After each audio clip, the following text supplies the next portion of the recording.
Рахмет сіздерге. Менің есімім Әділбек Айсұлу. Мен сіздерге өзімнің қыз өнері жобасын ұсынғалы отырмын. Қазіргі таңда қыз балалары үшін шығармашылығын дамыту әрбір ата-ананың міндеті болып табылады.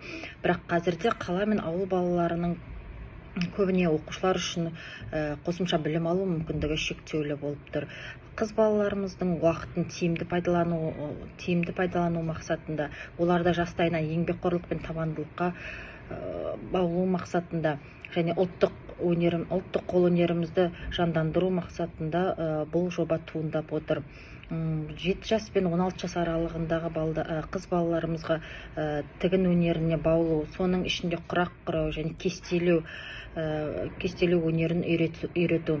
Жобаның тағы бір ерекшелігін айта кететін болсақ, тігін өнерін үйренген қыз балаларымыз өз туындыларын сату арқылы алғашқы кәсібін бастауға мүмкіндік алады. Біз осы жоба арқылы ауылды жерде де шығармашылық дамытуға мүмкіндік береміз. Және көпбалалы отбасылар мен әлеуметтік аз қамтылған отбасыларға қыздарды тегін үйрету сабақтары қосылған. Қыз өнері жобасы бұл тек кәсіп үйрету ғана емес, ұлттық мәдениетті қайта жандандыру, болашақ ұрпаққа еңбекқорлық пен табандылыққа арналған үлкен қадам. Қыз балаларымызды бірге дамытып, жаңа мүмкіндіктерге жол ашайық. Рахмет.